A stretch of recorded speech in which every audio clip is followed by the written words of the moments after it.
Um, Welcome everybody to Deschutes Public Library's virtual programming. My name is Liz Goodrich. I'm part of the community relations team that organizes cultural enrichment programs for the district. Tonight's program is being recorded, and we will post the link to the recording the next couple of days. Daniel S. Chard is a visiting assistant professor of history at Western Washington University.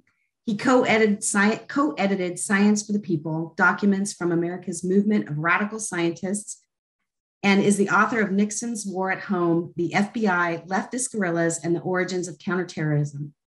His writing has appeared in Jacobin, Radical History Review, the Sixties, and the Washington Post. And I'm so excited to hear tonight's presentation. I think it has some really relevant ties to what we're currently dealing with. And I would encourage you, if you have questions, to put them in the Q&A, and Daniel will be answering questions at the end of his presentation. So I'm going to go ahead and hide my video and turn it over to Daniel. Thank you so much, Liz, for that introduction. And thank you to Liz and Goodrich and the Deschutes Public Library for inviting me to do this forum. And thanks for all those who are watching this live or at a later time recorded from the library's YouTube page. You know, it's a pleasure to do this from Zoom, from underground is the theme, and I'm in my basement. It would be fun if I could come to Bend to do this talk, because I would like to visit there. I only came to Bend through Bend once in December 1999, and there's a way in which it's kind of relevant to this discussion about my book. As Liz mentioned, it's called Nixon's War at Home, the FBI, Leftist Guerrillas, and the Origins of Counterterrorism. It came out in September with University of North Carolina Press. And if you go to the UNC Press website, you know, you can order a copy, or you can maybe take advantage of your public library and borrow a copy from the public library. And so there's a way in which my travels through Bend kind of connect to how I came to writing this book, which includes discussion of the Weather Underground and the FBI, Federal Bureau of Investigation, and Nixon administration's responses to the Weather Underground.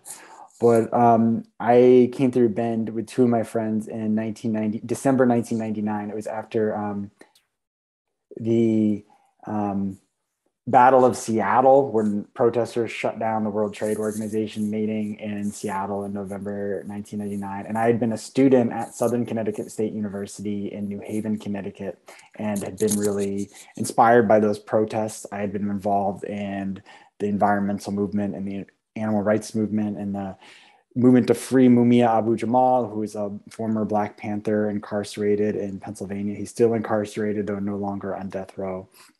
And I was involved in gotten interested in the kind of anarchist wing of what was being called this anti-globalization movement. And so my friends and I dropped out of college. Our friends and I were going to Eugene, which was kind of the epicenter of a eco-anarchist movement. And it was many years later, after being involved in these movements, and even and later coming back to the East Coast and meeting some members of former leftist guerrilla groups from the 60s, visiting some in prison, writing to some in prison, and even meeting some who had come out from prison. After that, I decided to go back to school at the University of Southern Maine in Portland, Maine, and decided to finish my degree in history. And part of it was I was interested in reflecting on some of the movements I had been a part of and learning more about the history of the movements that some of these elders I had met had been part of. And and around that same time, there was something called the Green Scare out here in the Pacific Northwest, where the FBI rounded up a group of people, some of whom had been in Eugene, although I didn't know them, hadn't met them out there, but who had been involved in a series of political arsons. And that was called the Green Scare. So those are some of the things that led me to finish while, studying some of this stuff while an undergraduate, and then deciding to go to graduate school to study history at the encouragement of one of my advisors, and really knowing I wanted to research some of these groups.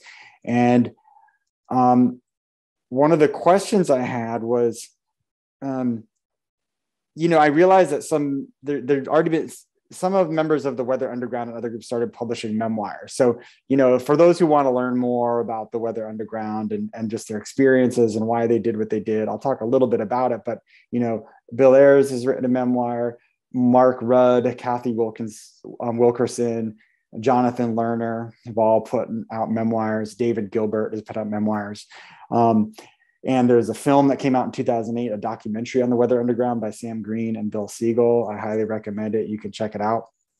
But all these sources gave a good explanations to understand why members of groups, the Weather Underground and their similar groups, carried out bombings, and decided to pursue urban guerrilla warfare. In fact, the Weather Underground comes out of the the student anti-war movement, so-called New Left. Another group, the Black Liberation Army, comes out of the Black Power movement and starts carrying out other attacks, starting publicly in 1971, assassinating police officers in New York City.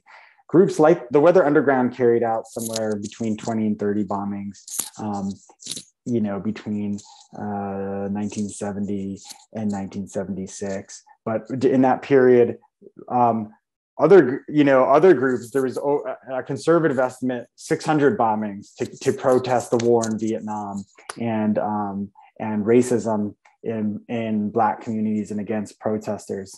So I was interested in the question of how did this, I guess I understand why people did this bombing, but how did this turn to guerrilla warfare by these groups influence American politics beyond the radical left and influence the FBI and its surveillance and counterintelligence programs?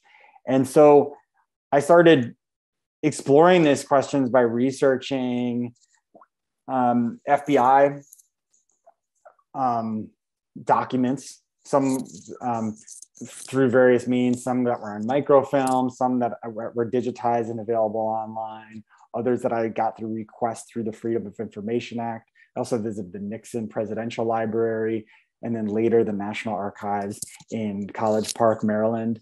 And I looked at other government documents as well. But as I was looking through these FBI documents on the Weather Underground, I started seeing the word terrorism, and looking at these documents from the vantage point of the post 9/11 America. It was very interesting, having seen especially how some of the people in the movements I've been part of have been in this post 9/11 era called terrorists by the government. I thought to myself, wow, what I'm seeing here in these documents is the FBI kind of inventing a nascent counterterrorism, and what counterterrorism is. Well, I'm going to read an excerpt. I'm going to explain a little bit about it. So I'm going to read an intro to my book to get things started, and then I'll explain some of the big arguments from the book, and then I'll talk a little bit more about the chapter on the Weather Underground. So let's start off with a little story time reading here. The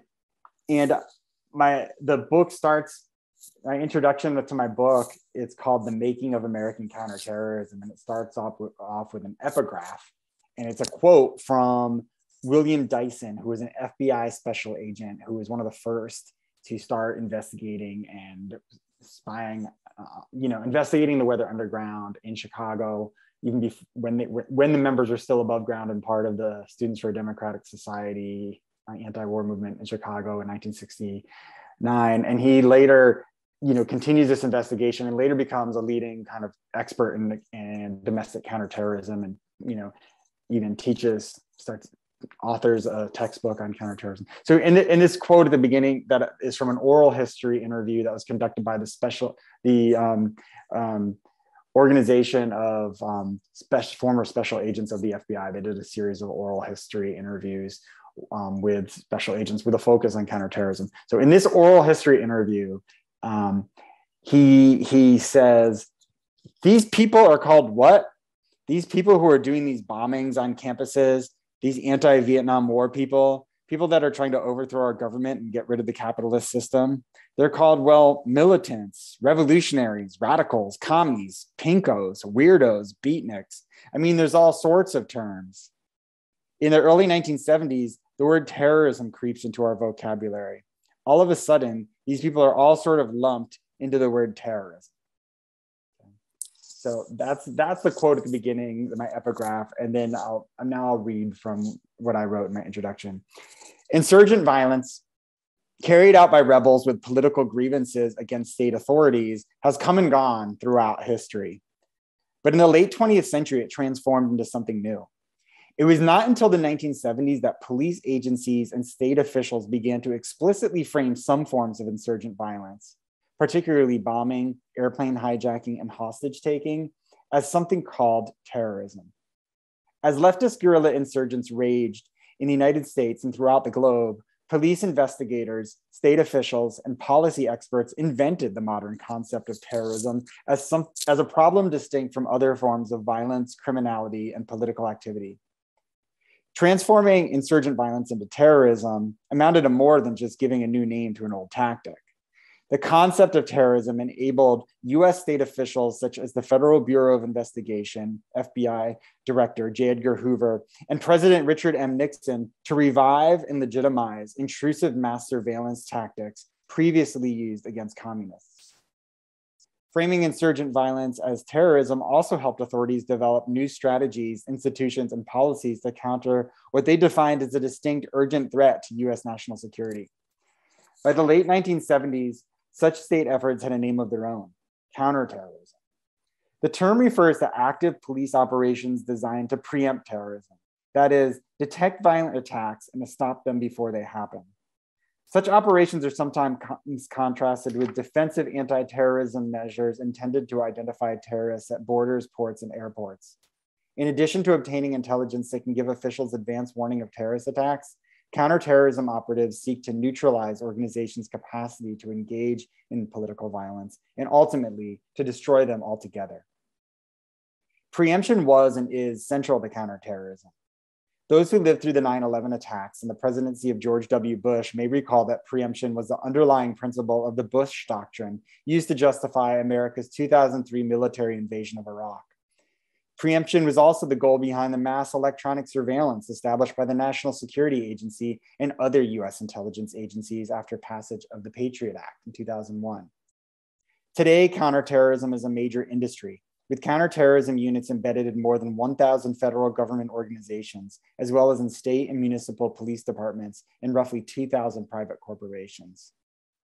Although America's counterterrorism apparatus ballooned after 9/11, US counterterrorism first emerged in the 1970s in response to homegrown leftist guerrillas.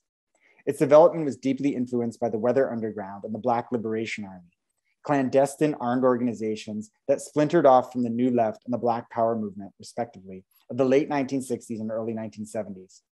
Violent conflicts between the United States and these political dissidents over issues of global power, racism, and economic inequality were the crucible in which the tactics, doctrine, and sprawling bureaucratic structures of counterterrorism were forged.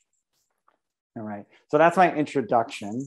And I'll tell you now what some of the main arguments are of my book based on this research. One is, so a big argument, as I just said right now, is that counterterrorism has a history that's before 9/11, but it's specifically something that starts to be invented in the 1970s. Of course, there had been previous bombing scares and also repression of leftists, Red Scare after World War I, after World War II, but I'm arguing that this was something different. Part of it was, but the counterterrorism developed during this era, these preemptive policing tactics and designed to stop terrorism and political violence even before it happens. That was developed in the 1970s, creates a template for the counterterrorism developed and employed after 9/11. Part of this is about this development of this nascent counterterrorism in the Nixon era is part of a shift in national security priorities from anti-communism to anti-terrorism.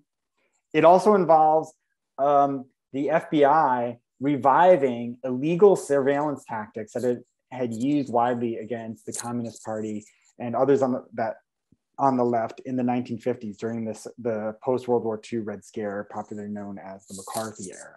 So I'm talking here about break-ins, breaking into people's houses and offices to look through their files to find information, use of warrantless wiretapping on phones, or breaking in to offices or homes to place electronic listening devices, otherwise known as bugs.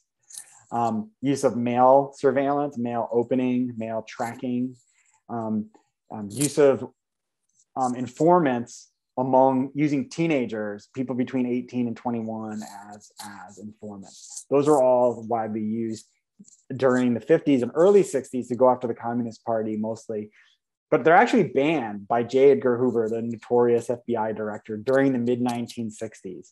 And a reason for that actually is because J. Edgar Hoover was during a time of kind of rising protests in America against the war, against racial inequality and other issues. He was actually really concerned about leaks and about leaks of FBI's involvement in illegal activity, undermining his reputation and the reputation of the FBI. And that reputation of the FBI as these G-men, these courageous defenders of national security and crime fighters, that was promoted in much of the media and that J. Edgar Hoover very much tried to manage. That was a big, important part of how the FBI had maintained its power under J. Edgar Hoover as an autonomous policing agency. So those have been banned, but under pressure from Nixon and under pressure even from some of the American public, after the Weather Underground and some of these other groups start carrying out these bombings and other attacks, he actually starts to bring back and reinstitute some of these tactics. And I'll explain some of that more as I go on. During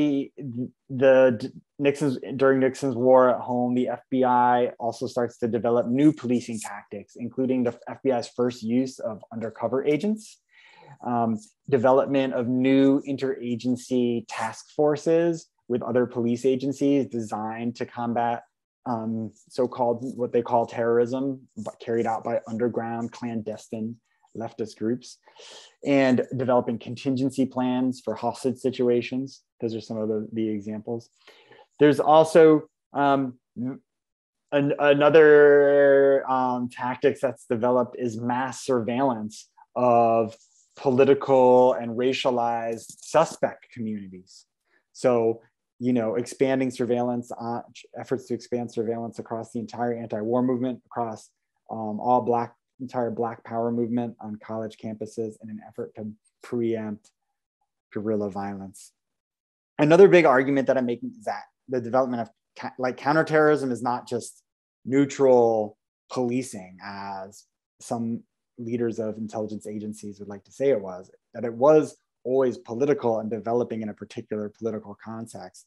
And so counterterrorism develops in America during a period that historians refer to as a punitive turn in American politics, where federal spending priorities and in many cases state spending priorities shift away from the limited social democracy and welfare state created during the New Deal and expanded during Lyndon Johnson's Great Society, shifting away from that towards and de-investing from that while investing more in policing and prisons, and then there's a continuation of military spending. I mean, with some give and take, but the shift is away from social democracy towards a focus on policing. So that's the punitive turn, and counterterrorism is part of that.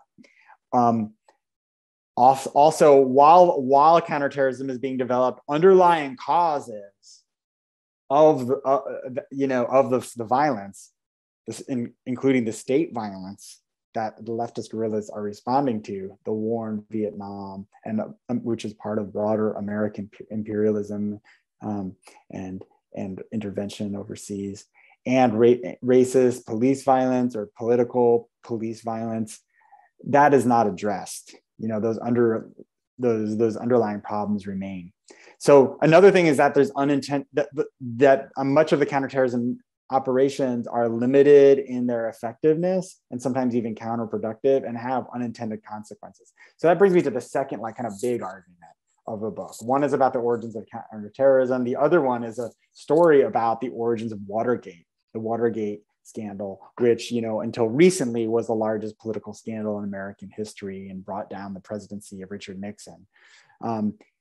There's also a story, my book uncovers a story of an institutional conflict between J. Edgar Hoover's FBI and the Nixon administration, and also within the FBI between J. Edgar Hoover and some of his top deputies. And that institutional conflict over how to respond to this leftist guerrilla violence and who should be in charge and who should authorize various illegal surveillance tactics, that institutional conflict really leads to Watergate, because there's eventually, well, there's a series of kind of flashpoints, including the Weather Underground accidentally killing 2 of their own members in an accidental explosion in a bomb-making factory in Greenwich Village in 1970, which I'm going to talk about in a minute. A young Black radical named Jonathan Jackson carrying out a raid on a courthouse in August 1970 in California. The Black Liberation Armies launching its campaign in New York in May 1971. And there's also attack by Palestinian nationalist commandos at the Munich Olympics in 1972. So these are some of the flashpoints of this institutional conflict. But ultimately, J. Edgar Hoover is willing to bring back some of these illegal surveillance tactics. So he does it on an informal, secret basis. But he's not willing to use the FBI for Nixon's partisan political concerns. So when Daniel Ellsberg, who's worked for the Rand Corporation and in 1971 leaks a massive secret report known as the Pentagon Papers exposing previous presidents' lies about the war in Vietnam, Nixon wants the FBI to go over after Ellsberg, and Nixon refuses. And that's when Richard Nixon decides that he's going to go out on his own and form his own, or his administration forms their own covert operations unit called the Plumbers. And that's who gets caught breaking into the Watergate apartment complex where the Democratic National Committee's office is located in the summer of 1972. All right, and that brings down the Nixon presidency. So those are some of the big arguments in the book. I'm going to shift over now to talk specifically about an incident with the Weather Underground. And as I think I mentioned, Weather Underground, they come out of the anti-war movement and Students for Democratic Society, and a big split, an ideological factional split in Students for Democratic Society, which at its meeting in Chicago in 1969, splits with the Weather Underground and another group splitting from another half of the organization, and members of the Weather Underground wanting to form an underground, a leftist underground guerrilla, urban guerrilla fighting force in the United States. And they're inspired by Che Guevara, who's a revolutionary, Argentinian-born revolutionary involved in the Cuban Revolution of 1959. And they're inspired by national liberation movements around the world, including in Vietnam, the guerrillas who are fighting against the US war of aggression in their country. And they're, in 1969, pumping themselves up to, kind of get ready to go underground. And what going underground means is not actually like living in a hole or something, or, what it means was developing fake IDs, fake identities, and safe houses, places rented under fake IDs, using fake IDs so that people can hide out, sometimes even changing their look, putting on disguises, cutting off ties with their friends and their family members so that they can really commit themselves 100% to the, carrying out a war against the state and to try to bring down American imperialism. At least that was the plan. So I'll read another segment. This is a segment from the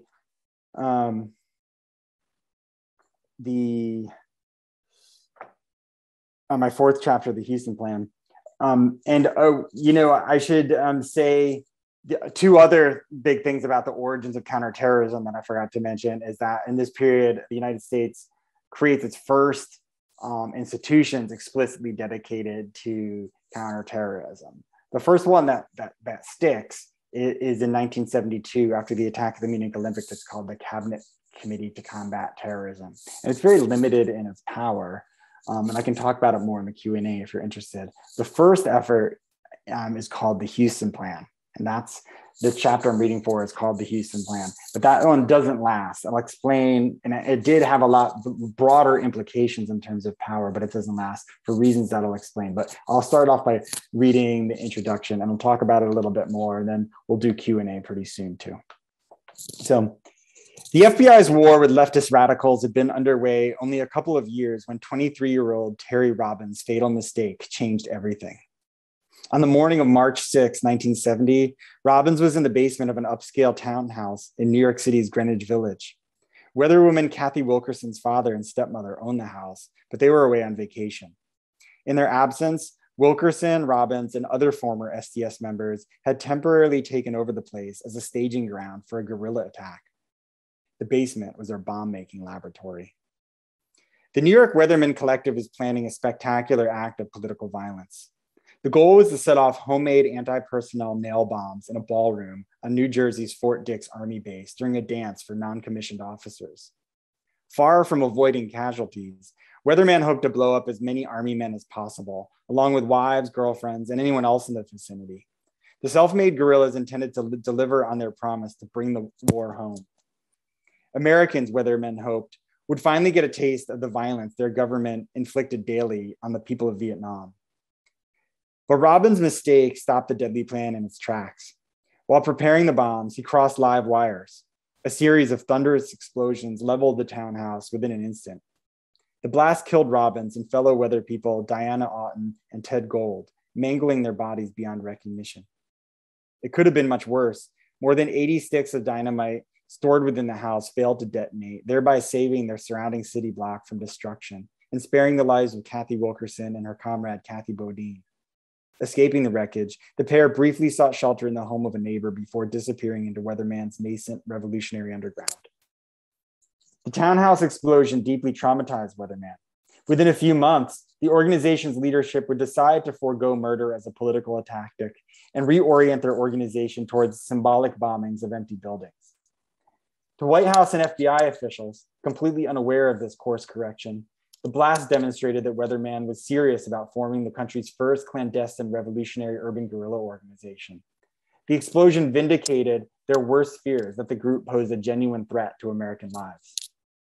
Immediately after the blast, Hoover sent the FBI on a nationwide search for the group's members. While television news flashed mugshots of Bernardine Dorn, Jeff Jones, and other weather radicals. But the manhunt and media attention forced members of the group to follow through with their plans to go underground. The group hastily constructed a clandestine infrastructure of safe houses and fake IDs, establishing a secret world beyond the reach of the FBI's paid informants and traditional investigative techniques. This reality, along with the Weatherman's potential for further violence, presented the FBI with an urgent dilemma. How could agents preempt and capture violent revolutionaries whose guerrilla organization was nearly impermeable to surveillance and informant infiltration? All right. So this is what the FBI was faced with, and it was a crisis for them. There was also, during that same day as the townhouse bombing, there was an attempted bombing in Detroit where two bombs were discovered. They were homemade bombs, and the fuses were made from cigarettes. They were planted outside of police institutions, and they didn't go off, but if they had, they could have caused casualties. And then there was the FBI started tracking leads and finding evidence in the wreckage of the townhouse, and started investigating some sales of explosives in Vermont and New Hampshire. So there's a real crisis. So I'll just spend a few more minutes kind of wrapping up some of the big responses. The FBI's Domestic Security Division starts to try to do a study to figure out how they can start moving more resources towards this problem that they increasingly in their documents start to refer to as terrorism. And they try to develop new informants.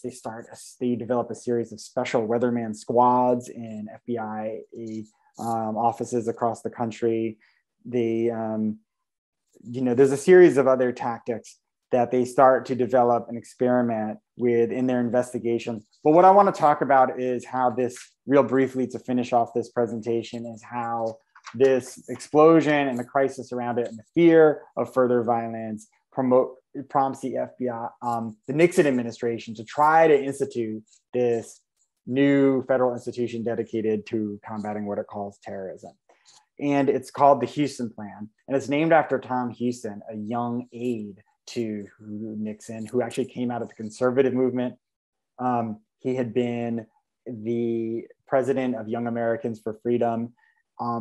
And he had been meeting with William Sullivan, who was the head of the FBI's Domestic Security Division, and been meeting behind J. Edgar Hoover's back, because Houston and Sullivan's deputy in the Domestic Security Division, Charles Brennan, were all very concerned that J. Edgar Hoover was still fixated on a now kind of outdated threat of so-called subversion from the Communist Party, which had already been thoroughly infiltrated and weakened, and was not giving enough attention to this leftist guerrilla violence that they're starting to increasingly frame as terrorism.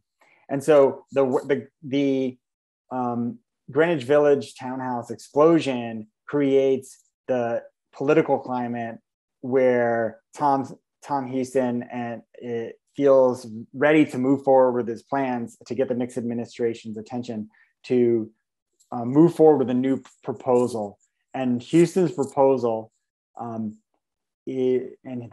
becomes known as the Houston Plan, is a plan to consolidate all of the federal intelligence agencies, the FBI, the Central Intelligence Agency, the National Security Agency, the Defense Intelligence Agency, all under the direct command of the White House, and to be headed by somebody who's in a cabinet level position, and to also bring back, reinstitute all of the illegal surveillance tactics that had been used by the FBI, but that J. Edgar Hoover had banned. And the Nixon authorizes this, though he does it verbally and kind of because he doesn't want to exactly put his name. He doesn't want to put this plan into writing. But when Houston passes the word along to J. Edgar Hoover that Nixon has authorized the plan, he ends up torpedoing the plan. He goes to the Attorney General, John Mitchell, who was one of the only high-level people in the Nixon administration who didn't know about it. And he says, I'm not going to let the FBI engage in any of these illegal surveillance tactics unless Richard Nixon or you in the Justice Department signs off every time, because I don't want to be held accountable for this, right? And I'm also disagree with having this direct White House oversight of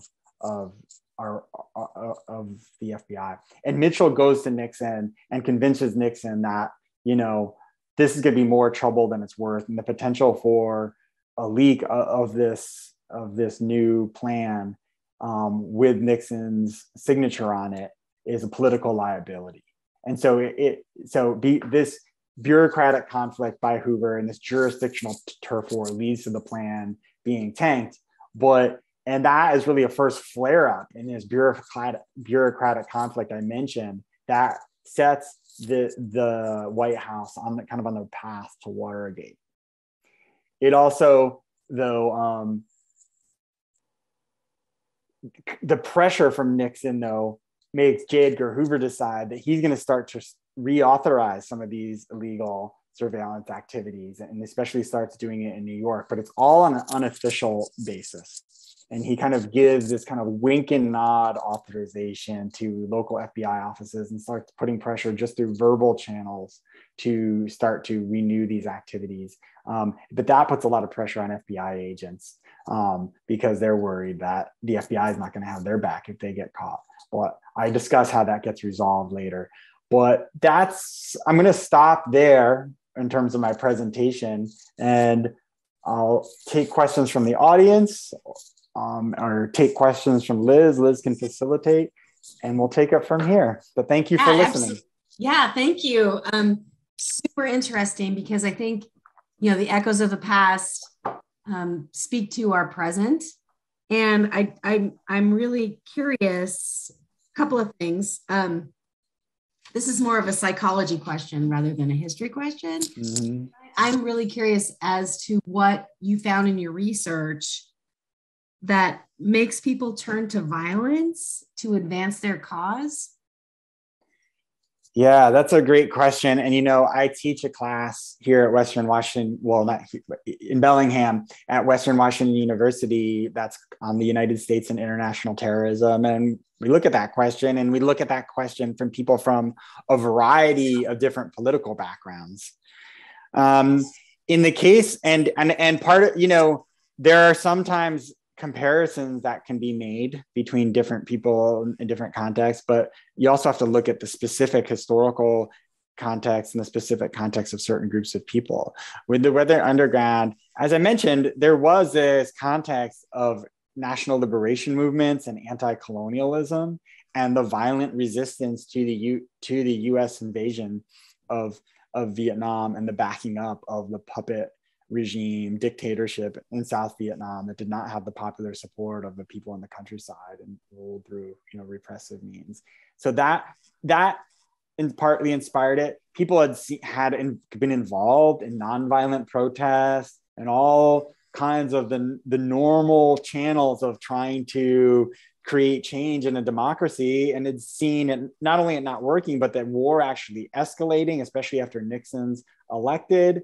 And even seeing police violence against protesters. I mean, one of the most famous instances is during the Chicago Democratic National Convention, 1968, police riot against protesters. So while they're experiencing that violence and they're seeing violence in the Black community, the Black Panther Party is being attacked by police. And I spend a whole chapter on that in the book. But the first few chapters of the book are looking both at kind of the origins of different preemptive policing and counterintelligence by the FBI and how that is interfacing with these movements on the left that are increasingly turning to violence. So another answer to that question is that a strategy emerges within the international left that sees guerrilla warfare as a way to achieve the goal of getting rid of American imperialism and the state violence and bringing in a socialist, more egalitarian society. The strategy didn't turn out to work, but that strategy comes from Che Guevara, and there's this idea of FOCO theory that he promotes. Specifically, in 1967, there's a international conference in Havana called the Tricontinental Conference with revolutionary leaders from around the world, including from Vietnam, from Cuba, and from liberation movements in Africa. And Che Guevara writes a letter. He's not there, but he writes a letter from Tanzania and he sends it, and he calls for one too many Vietnams. And he says, if we can have these guerrilla insurgencies throughout the world, we can overextend US empire. And, that is further developed by some other theorists, Regis Debray, most famously, into this idea of FOCO theory, where these guerrilla units, small FOCOs, it's like a cell or a collective of guerrillas, by carrying out some kind of spectacular attacks against state authorities or corporations or symbols of corporate power, you can kind of spark a broader uprising. So for those who are already kind of inclined to all right, everything we're doing is not working. We want to be part of this revolution we see happening around the world. This theory was presented as a strategy forward, and there was some at the time who said that's a strategy that's not going to work, or maybe said it in even stronger terms than that. But yes. that's the context for these groups. carrying out their attacks. Yeah, so I'm super curious about this because now this gets kind of right into what's happening now. Sure. I mean, do you have FBI, et cetera, looking at movements on the left and movements on the right as both counter-terrorist efforts on both of these sides? Like, are we FBI monitoring Antifa as the same way they're monitoring the people who, showed up in DC on January 6th, or left and the right movements being dealt with in the same way? Yeah, so those are great questions. And I am able to see some of these comments, and my friend Hanan Suarez asked a question. So I got a shout out to my buddy here because he's a friend in a comment. Yeah, you wouldn't have seen that if they put it in the chat. So sorry. Yeah, well, I was ignoring the chat during my presentation, but and I see another comment. Maybe I'll answer that after. But I think I can kind of respond to Hanan's question and yours at the same time. Do you think those tactics from the state are targeting the left now, like the state response during the water protectors? That's a reference to this massive Native American resistance with some allies who are non-native to, the Dakota Access Pipeline near the Standing Rock Sioux Reservation several years ago. So kind of like I said in my introduction, part of the reason why, I wrote this book, and started doing this research, partly trying to answer those kind of questions and reflecting on movements I was a part of being targeted by the FBI. One of the ways in which some of the literature on the FBI and some of the kind of lore on the FBI within the left but even in some of the academic literature looking at the FBI response to the Black Panthers in particular, but other groups of this era, they promote this idea that the repression that these groups experienced from the FBI was because the groups were somehow a reflection of the groups being really effective in creating a challenge to the status quo of the state, right? And but if we look in the 1960s, at no point was were we in a revolutionary situation? I mean, we weren't like the left was not organized enough to shut down the economy and stop it from functioning, by people going on strike, or to prevent the government from doing its everyday activities, or to inspire revolt among dissident police organizations. I mean, those are the things that create a revolution. There was massive mutiny in the military, which is also an ingredient for revolution, but it was less organized and stuff. So what I started realizing is that, a lot of the response was that from the state was responding and it's not like excusing the mass violation of people's civil liberties and, or in the case of the counterintelligence programs, these using like information warfare to spread rumors and create rifts, sometimes create new rifts, but often trying to exacerbate rifts and factional rifts that already existed within groups or between groups and other groups in the community. Those efforts were efforts to really preempt violence by these groups. So, I mean, you also have to see that there's a difference between the FBI and other police agencies, and then, which might have their own agendas. There's rogue agents. Informants are not the same thing as agents, and sometimes informants can do things on their own. They're different than undercover agents. And so there's a need for a more sophisticated understanding of these things.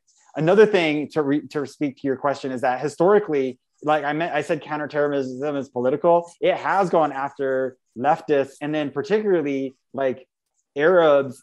I have a chapter called Arab Scare, looking at how Arabs and Arab Americans in the U.S. after the attacks in Munich were just the FBI just had a campaign of harassing people, and the INS was reviewing visas for like every every application from an Arab country and reviewing the visa status for all Arabs in the US. So that was a precedent for this targeting of Muslims as racialized groups. When it's come to right-wing violence, there hasn't been the same kind of nationally coordinated responses. There have been police and FBI investigations of right-wing violent groups and white supremacist groups. There's groups like The Order and others that were carrying out murders and other violence in the 80s and 90s.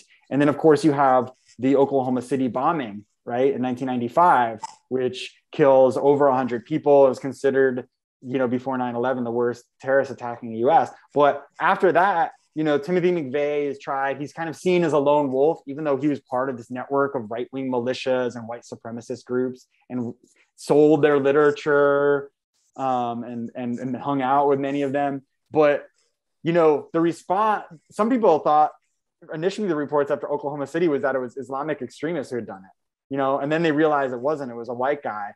But the anti-terrorism legislation that's passed in 1996 in response to this does not it really is designed to go after Islamic extremists, foreign so-called terrorists, rather than domestic right-wing extremists. And part of it is because of, people like Newt Gingrich and right-wing Republicans in Congress are saying, oh, we can't have mass surveillance against conservatives and like militias because that's Big Brother, violating people's civil liberties. So in terms of today, I think sometimes we have this tendency, because of the reasons I mentioned, to see the state as overly powerful, to be like overly paranoid.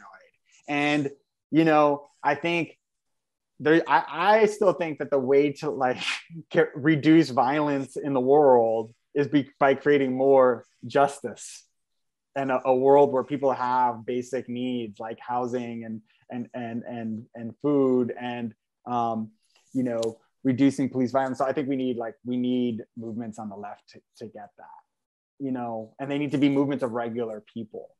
So if we can prevent ourselves from doing that right from the beginning, if we're just too scared that the FBI is always watching us. But I think the things that the FBI I think is most concerned about is preventing violence, preventing civil disorder. So mass protests that are going to disrupt streets. So it's disrupt traffic and stuff. So if people are going to do that, they should think about the cost benefit analysis and realize that's something that's going to attract police attention, but, being paranoid that anytime you have a meeting, there's a police officer watching you, that's just playing into J. Edgar Hoover's kind of ghost, that's what he wanted.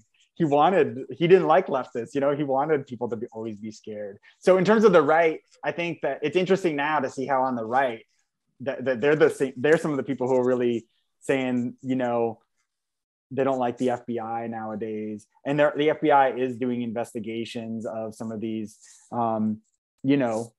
groups who were involved in the January 6th insurrection. And some of them have been starting to be convicted. Someone was just convicted on seditious conspiracy, which is charges that originally were developed to go after the mafia and were used against leftist guerrillas in the 80s. And they're being effectively used here to go after some of these January 6th defendants. But we're not seeing, as far as I know, kind of mass surveillance against the right. And there's already pushback among some in the right against that happening. But what does counterterrorism or terrorism and law and order even mean in America now after January 6th, when the entire Republican Party is just lined up behind Trump, to say that, he should, invading the nation's capital was not an impeachable offense, inciting that, and inciting these lies about the election being stolen. The party of law and order and fighting terrorism, what does it even mean anymore when this term has been so politically used against leftists and especially post 9/11 Muslims, but not against the violence on the right that's really supported indirectly or sometimes directly by now the Republican Party. Pretty scary, actually. So there's another question here, but do you want to read it to me, or? I'm sure. Also, would you consider these violent actions the consequences of a dream deferred? To the point, how connected or disconnected were the weather underground to race? absolutely a dream deferred, so that's a reference to the Langston Hughes poem, What Happens to a Dream Deferred? And it says this and that, but then I love that poem. Yeah, and then he says, does it blister in the sun? But they say, or does it explode? Right? So yeah, you can say it is. Like I said, it's these pent up frustrations of the slow pace of change, of the police violence when people are trying to create change, or just the police violence in general. So I see there's more to your question. I'll come back to it, but I do think that it's also important to look at, if we really, if people reading this book are interested in creating change, right? And like, I have my own opinions, of course. I wrote this as a historian. It's a straight up like history book. It's not polemical, like trying to like give policy advice. But I did write it hoping that it would inform a conversation by, people like my friend, my comrade on here who put up the post, and others, about like what kind of tactics and strategies will be effective in creating the change. And that's part of why I have the epigraph to the book is a quote from Karl Marx. The social revolution cannot draw its poetry from the past, but only from the future. It cannot begin with itself before it has stripped off all superstition with regard to the past. So, we can understand these past movements and where they come from, and we should, but sometimes there's this tendency to want to just kind of romanticize movements from the past. And if we try to replicate tactics that didn't work then, are they really going to work now? So I think we got that. I think we got it all. Did we get it all? Yeah, there's a question. Prior to the actions you speak in your, the first question, Lucas, I'm trying to read it. So we answered your second question. I haven't read your book and I didn't hear you mention your presentation. Prior to the actions you speak to in your book, were there incidents of terrorism in America historically? You say the Weather Underground was inspired in part by Che. Was there an analog in the violent action in historical USA with Guy Fawkes, for example? So Guy Fawkes was in England, and I've seen the movie where they, I forgot that movie about Vendetta. Vendetta, V is for Vendetta. But I can't speak to that too much.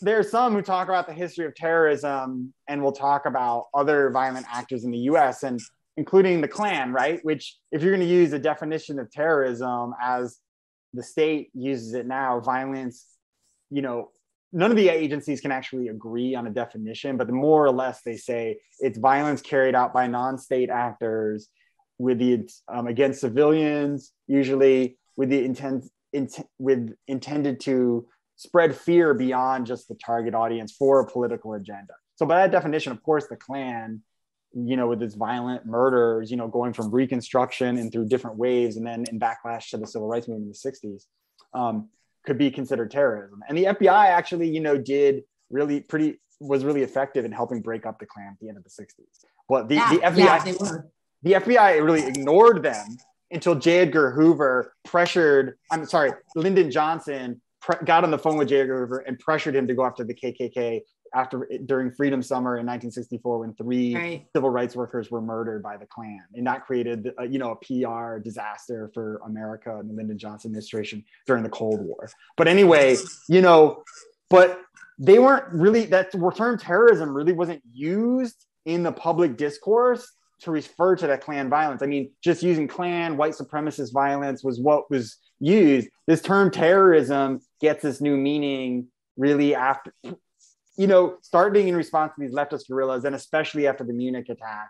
And Lisa Stampnitsky is a scholar who's written a book called Disciplining Terror, How the Experts Invented Terrorism. And she talks about this field of terrorism studies that develops after Munich and really informs the state and different state responses to these leftist guerrilla and revolutionary nationalist movements, and talks about the kind of power behind that term that's really used to delegitimize an insurgent enemy of the state, and in turn kind of legitimize the violence and policing that is used to go after those people who are kind of dehumanized with that term.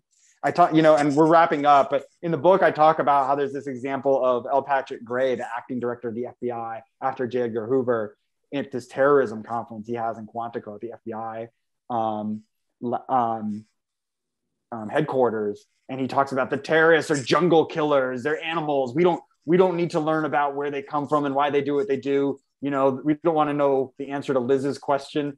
We need to go after them to prevent violence and their killing of innocents, you know? And so there is this, even as counterterrorism is being developed, you know, going after political and racialized suspect communities with mass surveillance and trying to develop informants, like that's a part of it from the beginning. And also this politics of anti-knowledge, as Stanislavski calls it, like of just saying that this is something that kind of like the way communists were treated earlier. This is something that can't be understood, and even trying to understand it is off the table. We just need to like use policing and even state violence to go after them, this horrible threat to civilization. So, you know, that is part of this politicization and selective usage that we still see today. And it's always been contested. You'll still people say we should call white supremacist terrorists too, but it doesn't seem to stick. And it's, you know, this debate is part of the history too. Right. Okay, so I'm going to give people like 30 seconds. Are there any last questions? I have really enjoyed this discussion, Daniel, and I hope that people will, you know, connect with your book. I love history, and I love hearing about history and how it impacts our current situation. So spot on. Thank you. Thank you so much for having me. And thanks again for everybody and those asking questions and those watching this in the future someday on YouTube. And I really appreciate it. Yeah, we've got a great month of programming, all the whole No Underground series that we've got on planned for this month. We invite you to check it out and check out our YouTube channel where you can see all of our awesome recorded presentations. And we are going to say goodnight. Thank you, Daniel. Really great to meet you. Thanks, Liz. Bye.